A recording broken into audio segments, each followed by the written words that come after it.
Solo leveling season 3 episode 4 start होता है और हमें दिखता है कि जापान के टोक्यो में एक बहुत बड़ा एस रैंक गेट खुला है। उस गेट का साइज इतना बड़ा होता है कि वो पूरे टोक्यो को घेर रखा था। आज तक किसी ने भी इतना बड़ा गेट नहीं देखा था। हमें दिखता है कि जापान के हंटर एसोसिएशन वालों ने जापान के सारे बड़े बड़े गिल्ड्स को बुला रखा है। वहाँ हमें शॉर्ट गिल्ड के ही मेंबर्स दिखते हैं, मतलब गोटो रोजी के गिल्ड के वो बाकी के 4 हंटर जो जेजू आइलैंड रेड के बाद सर्वाइव किए थे। उन लोगों को काफी हेट मिल रहा होता है वहाँ, मतलब कोई भी उनके मुंह पे कुछ भी बोल करके जा रहा होता है। फिर उनका हंटर एसोसिएशन के मीटिंग रूम में इस गेट को लेकर के डिस्कशन हो रहा होता है कि अब तक कोई भी हंटर गेट के अंदर क्यों नहीं गया, अगर डंजन ब्रेक हुआ तो क्या होगा। जिसपे उनका चेयरमैन बोलता है कि सिर्फ एस रैंक हंटर काफी नहीं होंगे। एस रैंक गेट को क्लियर करने के लिए हमें किसी नेशनल लेवल हंटर की हेल्प चाहिए, वरना अगर अंडर एस्टिमेट किया तो फिर से वही हाल होगा जो जेजू आइलैंड रेड में हुआ था। वहाँ बाकी हंटर सजेस्ट करते हैं कि थॉमस एंड्रे की हेल्प लेनी चाहिए, लेकिन उनके पास थॉमस एंड्रे जैसे नेशनल लेवल हंटर को हायर करने के लिए पैसे नहीं होते। ऊपर से गेट अब पहले से ज्यादा खुलने लगे हैं, तो सभी कंट्रीज के पास खुद के हंटर्स कम पड़ रहे हैं, तो उनकी हेल्प कौन करेगा। तभी वहाँ शॉर्ट गिल्ड के हंटर सजेस्ट करते हैं कि एक हंटर ऐसा है जिसका हेल्प हम लोग ले सकते हैं। उसका नाम यूरी ऑर्लो होता है और वो अपने स्ट्रॉन्ग बैरियर मैजिक की वजह से फेमस है, जिसे तोड़ना ऑलमोस्ट इम्पॉसिबल है। इसके बाद सीन शिफ्ट होता है और हमें जिन्वू दिखता है जो कि पार्किंग में अपनी गाड़ी पार्क कर रहा होता है। तभी उसे वहाँ हंटर चा दिखती है। हंटर चा भी जिन्वू को देख करके भागने की कोशिश करती है, लेकिन जिन्वू अचानक से उसके सामने आ जाता है और पूछता है तुम मुझे देख के भाग क्यों रही हो, और जब भागना ही था तो मेरे ऑफिस के पास आई ही क्यों। जिसपे चा बोलती है नहीं नहीं ऐसी बात नहीं है, मैं बस अपनी कार लेने आई थी। जिन्वू को फिर याद आता है अच्छा हाँ, last time shadow exchange use किया था तो शायद कार यहीं रह गया होगा। फिर जिन्वू वहाँ से जाने लगता है। तभी चा बोलती है क्या तुम्हारे पास थोड़ा सा टाइम होगा, एक्चुअली हंटर बिंगू ने मुझे कुछ मैसेज देने को कहा था और ये तुम्हारी पावर से रिलेटेड है। ये सुनकर के जिन्वू शॉक हो जाता है और बोलता है रुको, हमें कहीं प्राइवेट में जाके बात करनी चाहिए। वो उसे अपने ऑफिस में ले जाता है और पूछता है अब बताओ ये सब कब और कैसे हुआ। चा बोलती है उस दिन जेजू आइलैंड पे जब मैं बेहोश थी तब मुझे एक आवाज सुनाई दी जो कह रही थी प्लीज जिन्वू को बता दो कि उसे अपनी पावर को लेकर के ज्यादा सावधान रहना होगा। वो और कोई नहीं बिंगू था, और वो ये भी कह रहा था कि जिन्वू की पावर बहुत स्ट्रांग और बहुत खतरनाक भी है, और इतना कह करके बिंगू गायब हो जाता है। इसके बाद सीन शिफ्ट होता है और हमें जिन्वू एक डंजन में दिखता है जो कि इन सब चीजों के बारे में सोच रहा था कि मैं खुद अपने पावर का सोर्स जानना चाहता हूँ, जो कि बहुत जल्द पता चल ही जाएगा। जिन्वू के साथ जिन्हू भी होता है, वो दोनों मस्त चिल कर रहे होते हैं और सारे शैडो सोल्जर मिलकर डंजन क्लियर कर रहे होते हैं। तभी जिन्हू पूछता है क्या तुम्हारी बहन ठीक है, जो कुछ हुआ उस दिन स्कूल में उसके बाद से। जिन्हू बोलता है डॉक्टर ने उसे आराम करने के लिए बोला है फिलहाल तो, लेकिन मैं अपना सबसे ट्रस्टेड शैडो सोल्जर उसके साथ छोड़ के आया हूँ, तो ज्यादा दिक्कत वाली बात नहीं है। यहाँ जिन्वू बेरू के बारे में बात कर रहा होता है। तभी जिन्वू को याद आता है कि जब उसका लेवल 101 हुआ था तो उसे एक न्यू स्किल मिली थी जो उसने अब तक यूज नहीं किया था। इस स्किल से जिन्वू जिन जिन के अंदर अपना शैडो सोल्जर छोड़ के रखा था उनके अंदर वो झांक सकता है, मतलब उनके आसपास क्या हो रहा है वो सब देख और सुन सकता है। तो वो अपना ये स्किल यूज करके बेरू के थ्रू झांकता है, तो उसे दिखता है कि उसकी बहन मस्त सो रही होती है आराम से, लेकिन बेरू भाई साहब टीवी पे के ड्रामा देख रहा होता है। जिन्हू भी ये देख करके सोचता है तो इस तरह का टीवी शो वो देखता है। वही तो सोचूं कि आजकल वो इतना फनी वे में कैसे बात करता है। फिर जिन्हू अपने इस स्किल का यूज करके बाकी लोगों को भी देख लेता है लगे हाथ, जैसे अपनी माँ को देखता है कि वो मार्केट में है, योनू को भी देखता है, फिर हंटर चा को भी देखने जाता है तो वो देखता है कि चा बाथरूम में नहा रही होती है। ये देख करके तो जिन्हू पूरा शर्मा जाता है और तुरंत स्किल यूज करना बंद कर देता है। जिन्हू पूरा ब्लश कर रहा होता है। आई थिंक ये फर्स्ट टाइम था जब हम जिन्हू को ब्लश करते हुए देख रहे हैं। मुझे नहीं लगता कि इससे पहले कभी हमने जिन्हू को इस तरीके से ब्लश करते देखा हो। खैर इसके बाद जिन्हू सोच रहा होता है कि मुझे चा से माफी मांगनी चाहिए किसी दिन जाके। फिर जिन्हू बोलता है क्या तुमने वो एस रैंक गेट के बारे में सुना है जो जापान में खुला है, अब तक उसके अंदर कोई गया नहीं है और अब 3 दिन से भी कम टाइम बचा है डंजन को ब्रेक होने में। वो लोग दुनिया के हर कोने से हंटर को बुला रहे हैं, क्या उन्होंने अब तक आपको कांटेक्ट नहीं किया। जिसपे जिन्हू बोलता है हाँ उन्होंने मुझे कांटेक्ट किया है, बट मैंने अभी डिसाइड नहीं किया है उसके बारे में। हमें दिखता है कि अब वो डबल डंजन वाले टेम्पल में एंटर करने के लिए सिर्फ 27 घंटे ही बचे थे, तो इसीलिए जिन्हू पहले उसमें जाना चाहता था। वो पहले अपने सारे सवालों का जवाब जानना चाहता था।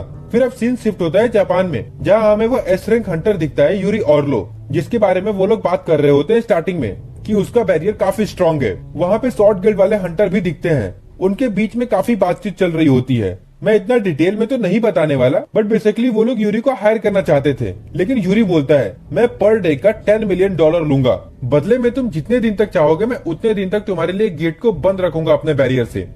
शॉर्ट गिल्ड वाले काफी शॉक हो जाते हैं और बोलते हैं, तुम पागल हो क्या?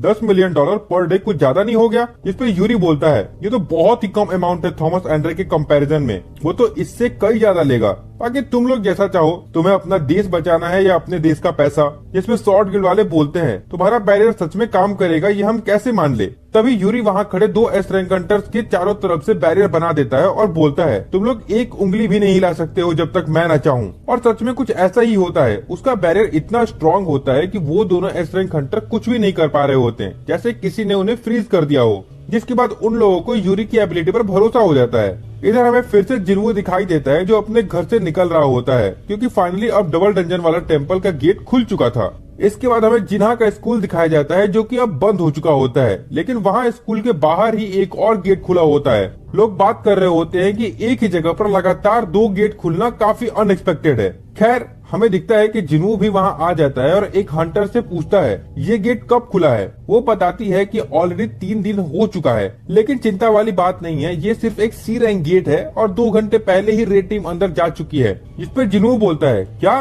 तुम्हें तुरंत रेड कैंसिल करना होगा और उन्हें वापस बुलाना होगा? वो हंटर बोलती है, ये तो बस एक सी रैंक गेट है, हमने ऑलरेडी कंफर्म कर लिया है। लेकिन जिन्वो बोलता है, रेड टीम डेंजर में है, अगर ये रेड अभी नहीं रोकी गई तो वो लोग मर भी सकते हैं। और इतना कह करके वो सीधा डंजन के अंदर चला जाता है। डंजन के अंदर हमें कुछ हंटर दिखते हैं जिनको एक बड़ा सा गेट मिलता है। उन्हें लगता है कि ये बॉस रूम होगा, लेकिन गेट खुल नहीं रहा था। उन्होंने हर कोशिश कर ली थी। तभी वहाँ उनके पीछे से जिन्वो आ जाता है और बोलता है ये एक ट्रैप है। वो लोग पहले तो डर जाते हैं, लेकिन फिर देखते हैं कि ये तो एक एस रैंक हंटर संग जिन्वो है। वो पूछते हैं, तुम यहाँ क्या कर रहे हो? जिन्वो बोलता है, मैं एक्स्ट्रा बैकअप हूँ, यहाँ से ये डंजन और भी ज्यादा डेंजरस है, तुम लोग वापस लौट जाओ, मैं संभाल लूंगा। इतना कह करके वो गेट के पास आ जाता है और देखता है कि ये लॉक्ड है, तो वो अपने इन्वेंट्री से चाबी निकालता है और गेट खोल देता है। ये देख करके सब शॉक हो जाते हैं और सोच रहे होते हैं कि हमने पूरी कोशिश कर ली लेकिन गेट नहीं खोल पाए, इसने सिर्फ 2 सेकंड में कैसे खोल दिया। फिर जिन्वो अंदर जाने लगता है और उनके ग्रुप का लीडर बोलता है, ये डंजन का राइट हमारे गिल्ड के पास है, तो आप हमें ऐसे डंजन छोड़ के जाने के लिए नहीं कह सकते। जिन्वो बोलता है, ठीक है, फिर मैं नहीं रोकूंगा, अगर किसी को अंदर जाना है तो जा सकता है। फिर उनका लीडर बोलता है कि मैं अंदर जाऊंगा, और जैसे ही वो अंदर जाता है एक स्टैचू अटैक करने आता है काफी तेजी से। लेकिन उससे पहले कि अटैक लैंड हो, जिन्वो उसे बाहर खींच लेता है। किसी तरह से उसकी जान बच जाती है। जिन्वो बोलता है, अभी भी तुम्हें अंदर जाना है? अंदर इससे भी खतरनाक मॉन्स्टर होंगे, इसलिए तुम लोग जल्दी से बाहर जाओ और जाकर के हंटर एसोसिएशन को इन्फॉर्म करो कि फिर से एक डबल डंजन खुला है। इतना कह करके वो अंदर चला जाता है और उसके अंदर जाते ही गेट भी बंद हो जाता है। अंदर वो देखता है कुछ भी नहीं बदला है, सब कुछ वैसा ही है जैसे पहली बार था। वही सेम मूर्तियां, वही सेम रूल्स वाला स्टोन टेबल और उन सब के बीच में बैठा उनका मीम गॉड। जिन्वो को अपना पूरा पास्ट याद आ जाता है, लेकिन अब वो पहले से काफी ज्यादा स्ट्रांग हो चुका था। जिन्वो स्टोन टेबल वाले स्टैचू के पास जाके खड़ा हो जाता है और बोलता है, तो तुम ही हो जो सब कुछ कंट्रोल करते आ रहे हो, लो मैं आ गया, अब चुप क्यों हो? इसके बाद सीन शिफ्ट होता है जापान में, जहाँ हमें यूरी दिखाई देता है जिसे जापान वालों ने हायर कर लिया होता है। वो अब उस एस रैंक गेट के पास बैरियर लगाने जा रहा था। उसके चारों तरफ मीडिया वाले लगे हुए होते हैं। वो उससे सवाल कर रहे होते हैं कि तुम ये सब कैसे करोगे, क्या प्लान है? यूरी बताता है कि वो एक बड़ा सा बैरियर बनाएगा गेट के चारों तरफ, ताकि कोई मॉन्स्टर बाहर ना आ पाए। लेकिन ये करने के लिए उसको ढेर सारा माना चाहिए होता है, इसीलिए उसने ट्रक से भर भर के बहुत सारे माना क्रिस्टल अपने पास जमा कर लिए थे और उन्हें ऑब्जर्व करके वो बैरियर बनाने वाला था, जो कि उसके नॉर्मल बैरियर से भी काफी ज्यादा स्ट्रांग होने वाला था। ये सब लाइव चल रहा होता है। हमें दिखता है कि कोरिया के चेयरमैन भी ये सब लाइव देख रहे होते हैं। उनके साथ जिनचुल भी होता है। तभी चेयरमैन जिनचुल से पूछते हैं, जिन्वो कहाँ है आजकल? जिसपे जिनचुल बताता है कि वो किसी डंजन के अंदर है फिलहाल। और वो लोग और भी काफी बातें कर रहे होते हैं जिन्वो और उसके गिल्ड को लेकर, कि कैसे एक छोटा सा गिल्ड वो चीजें कर रहा है जो कि बड़ी बड़ी गिल्ड्स भी नहीं कर पा रहे हैं। तभी जिनचुल को एक कॉल आता है और उसे डबल डंजन की इन्फॉर्मेशन मिलती है और ये पता चलता है कि जिन्वो भी उसी डंजन के अंदर गया है। इसके बाद सीन फिर से डबल डंजन में शिफ्ट होता है, जहां हमें वो स्टोन टेबल वाला स्टैचू दिखता है, मतलब आर्किटेक्ट, जो कि अपने पंख निकाल लेता है और वो स्टोन टेबल जिसमें रूल्स लिखे थे उसे तोड़ देता है और बोलता है, तुम फाइनली आ ही गए। तो जिन्वो बोलता है, तो तुमने मुझे बुलाया था? आर्किटेक्ट बोलता है, हाँ। तो जिन्वो पूछता है, क्या तुम कोई मॉन्स्टर हो? जिसपे आर्किटेक्ट बोलता है, तुम्हारा सवाल ही गलत है, तुम्हें पूछना चाहिए कि कौन हूँ मैं और क्या हो तुम। और बोलता है, अब तुम्हारा फाइनल टेस्ट होने वाला है, जिसके बाद अगर तुम जिंदा खड़े रहे तो मैं तुम्हारे सारे सवालों का जवाब दे दूंगा, जो कि तुम्हारा रिवॉर्ड होगा। इसके बाद हमें दिखता है कि वहाँ की सारी मूर्तियां जिन्वो को घेर लेती हैं। जिन्वो भी रेडी हो जाता है और अपनी शैडो आर्मी को बुलाता है, लेकिन वो फेल हो जाता है।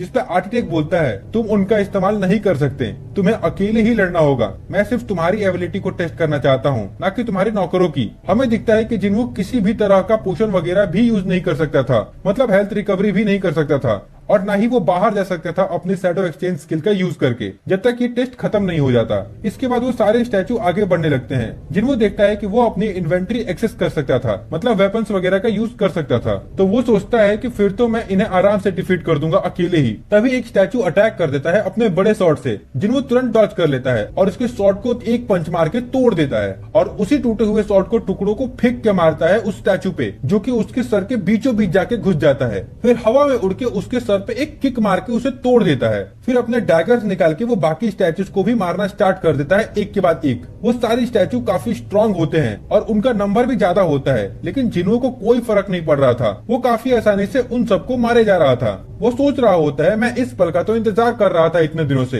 ये सब देख के आर्किटेक्ट भी इम्प्रेस हो जाता है। वो बोलता है तो ये सच है, तुम काफी ज्यादा ग्रो कर चुके हो इस ह्यूमन बॉडी के साथ, तुम सच में काफी अमेजिंग हो, लेकिन अभी तो ये टेस्ट शुरू ही हुई है, इतनी जल्दी जज नहीं कर सकता हूँ मैं। इसके बाद हमें दिखता है कि वो सबसे बड़ा वाला स्टैचू जो बैठा हुआ रहता है वो उठ के आ जाता है, और वो इन सभी स्टैचू से 10 गुना साइज में बड़ा था। हमें दिखता है कि आर्किटेक्ट तो हवा में उड़ के ऊपर से सारी फाइट देख रहा होता है, और वो बोलता है अब वक्त आ गया है अपने गॉड को वर्शिप करने का। इसके बाद सीन शिफ्ट होता है चेयरमैन के ऑफिस में, जहां हमें दिखता है कि उनसे मिलने जापान का चेयरमैन आया हुआ है। उसका नाम मात्सुमोटो होता है। वो एक कॉन्ट्रैक्ट पेपर दिखाता है और बोलता है इस कॉन्ट्रैक्ट में लिखा है कि जेजू आयरन रेड पे जो भी हमारे हिस्से का मैजिक कोर हमें मिलने वाला था उनमें से एक भी हम नहीं लेंगे। जिसपे चेयरमैन बोलता है ऐसा क्यों? तो मात्सुमोटो बोलता है बदले में हमें जिन्हों की हेल्प चाहिए उस एस रैंक गेट को क्लियर करने के लिए। लेकिन चेयरमैन बोलता है फिर तो हम कोई हेल्प नहीं कर सकते क्योंकि जिन्हों हंटर एसोसिएशन का पार्ट नहीं है। पर मात्सुमोटो फिर भी बोलता है मैं समझता हूँ, लेकिन हम हंटर एसोसिएशन के परमिशन के बिना डायरेक्ट जिन्हों से कांटेक्ट नहीं कर सकते। हम लोग ये नहीं कह रहे हैं कि आप उससे बात करो हमारी जगह, बल्कि हम ये चाहते हैं कि हमें एक बस मौका दिया जाए उससे बात करके नेगोशिएट करने का। चेयरमैन ये सब देख करके सोच रहा होता है वो लोग इतने सारे पैसे उड़ाने को तैयार हैं सिर्फ जिन्हों से मिलने के लिए। क्या सच में गोटे रियुजी के जाने के बाद उनके देश में स्ट्रॉन्ग एस रैंक हंटर की कमी हो गई है? हालांकि ये ऑफर बुरा भी नहीं है जिन्हों के लिए।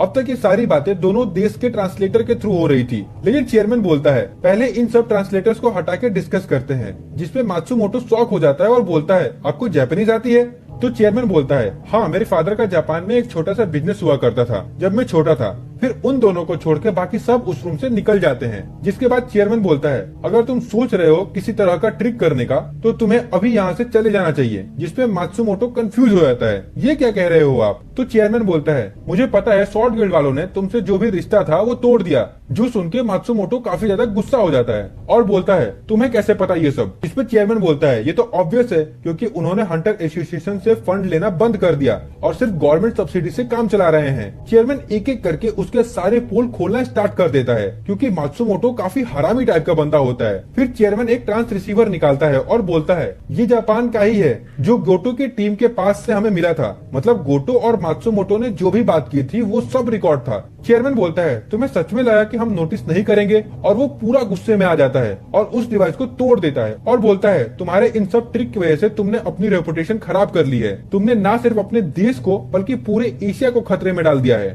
तुम्हें तो जिन्हों को थैंक यू बोलना चाहिए। फिर अब सीन वापस से शिफ्ट होता है जिन्हों पे। वो सारे मूर्तियों को मार रहा था लेकिन वो खत्म होने का नाम ही नहीं ले रहे थे। एक टाइम के बाद जिन्हों काफी सारे स्टैचू के बीच में फंस जाता है। उनके पीछे वो बड़ा वाला स्टैचू भी होता है। सब मिलके एक साथ अटैक कर रहे थे। जिन्हों समझ जाता है कि अब मैं इन सबको एक साथ डॉज नहीं कर सकता, इसीलिए वो अपने डोमिनेटेड टच से सारे स्टैचू को एक साथ पकड़ लेता है। लेकिन वो बड़ा स्टैचू अपनी आंखों से लेजर बीम चला देता है जो कि उसके सामने खड़े सारे स्टैचू को चीरते हुए जिन्हों तक पहुंच जाती है। जिन्हों डायरेक्ट हिट लेने के बाद भी सर्वाइव कर जाता है। फिर वो बड़ा स्टैचू अपने पैरों से जिन्हों को कुचलने की कोशिश करता है, लेकिन जिन्हों अपनी स्पीड पहले से ज्यादा बढ़ा लेता है और वो उसके सर के तरफ ऊपर बढ़ने लगता है अटैक करने के लिए। वो स्टैचू जिन्हों को देख लेता है और फिर से लेजर अटैक करने वाला होता है, लेकिन जिन्हों भी नोटिस कर लेता है और साइड से निकल के ऊपर पहुंच जाता है। वो अपने दोनों डैगर से एक पावरफुल अटैक करता है, लेकिन उस स्टैचू को कुछ खास फर्क नहीं पड़ता, बस थोड़ा बहुत खरोच आता है। लेकिन जिन्हों हार नहीं मानता। वो सोचता है कि अगर मैं उसे अपने डैगर से नहीं काट सकता तो अपने हाथों से ही तोड़ दूंगा और वो उसके फेस पे चढ़ जाता है और एक बहुत ही पावरफुल पंच मार देता है, जिससे उस स्टैचू का फेस टूटने लगता है। फिर वो लगातार एक के बाद एक पंचेस बरसाने लगता है। एक वक्त के बाद वो फाइनली उस स्टैचू को मार गिराता है। फाइट के बीच में उसका लेवल भी 103 हो चुका होता है, तो वो और भी ज्यादा स्ट्रांग हो गया था। फिर वो बचे खुचे छोटे स्टैचूज को भी मार गिराता है।